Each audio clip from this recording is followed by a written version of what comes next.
असलामुअलैकुम तोहफा चाहिए जे ईद ते ए प्लाट ले लो।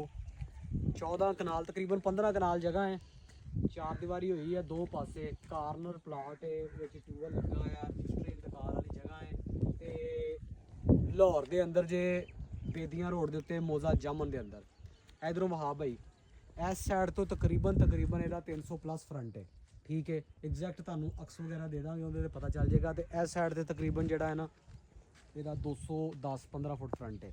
ਦੋਵਾਂ ਸਾਈਡਾਂ ਤੇ ਚਾਰ ਦੀਵਾਰੀ ਹੋਈ ਆ। ਇਹ ਚਾਰ ਦੀਵਾਰੀ ਦੇ ਉੱਤੇ ਤਕਰੀਬਨ ਕੋਈ 20 ਤੋਂ 25 ਲੱਖ ਰੁਪਈਆ ਖਰਚਾ ਜਿਹੜਾ ਨਾ ਉਦੋਂ ਹੋਇਆ ਹੈ। ਹੁਣ ਤੁਸੀਂ ਐਵੇਂ ਦੀ ਚਾਰ ਦੀਵਾਰੀ ਕਰਵਾਓ ਤੇ ਕੋਈ 30-40 ਲੱਖ ਰੁਪਈਆ ਖਰਚਾ ਹੀ ਆ ਜਾਣਾ ਹੈ। ਉਹ ਥੋੜਾ ਜ਼ੂਮ ਕਰਕੇ ਵਿਖਾ ਯਾਰ। ਔਰ ਟੂਬਲ ਲੱਗਾ ਜੇ ਵਿੱਚ, ਉਧਰਲੇ ਪਾਸੇ ਗੇਟ ਵੀ ਲੱਗਾ ਜੇ। ठीक है, ਇਹ ਕਾਰਨਰ ਵਾਲੀ ਸਾਈਡ ਤੇ ਵੀ ਤੁਸੀਂ ਆਪਣਾ ਗੇਟ ਲਾ ਸਕਦੇ ਜੇ। ਸਾਫ ਸੁਥਰਾ ਰਕਬਾ ਹੈ, ਨਹਿਰੀ ਪਾਣੀ ਵੀ ਹੈਗਾ ਹੈ, ਰਜਿਸਟਰੀ ਇੰਤਕਾਲ ਵਾਲੀ ਜਗ੍ਹਾ ਹੈ।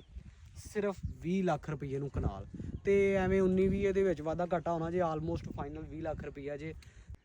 ਦੂਸਰਾ ਕੋਈ ਲੋਕ ਕਹਿੰਦੇ ਨੇ ਕਿ ਯਾਰ ਜਿਹੜਾ ਨਾ ਪਿੰਡ ਥਾਂ ਤੇ ਜਗ੍ਹਾ ਲੈ ਲਈ ਤੇ ਸਾਡੇ ਕੋਲ ਤੇ ਆਪਣੇ ਨਹੀਂ ਜਾਣਾ, ਉੱਥੇ ਚਿੱਕੜ ਬੜਾ ਹੋਣਾ। ਤੇ ਇਹ ਵੇਖੋ ਬਾਰਿਸ਼ ਹੋ ਰਹੀ ਹੈ, ਬਾਰਿਸ਼ ਦੇ ਵਿੱਚ ਅਸੀਂ ਆਏ ਹਾਂ। ਠੀਕ ਹੈ, ਕਾਰਪੇਟ ਰੋਡ ਹੈ ਥਰੂ ਆਊਟ ਲਾਹੌਰ ਤੋਂ ਕਿਤੋਂ ਵੀ ਤੁਸੀਂ ਆ ਰਹੇ ਜੇ, ਪੱਕੀ ਸੜਕ ਤੇ ਆਉਣਾ ਹੈ, ਗੱਡੀ ਛੋਟੀ ਵੱਡੀ ਹਰ ਇੱਕ ਆਉਂਦੀ ਹੈ।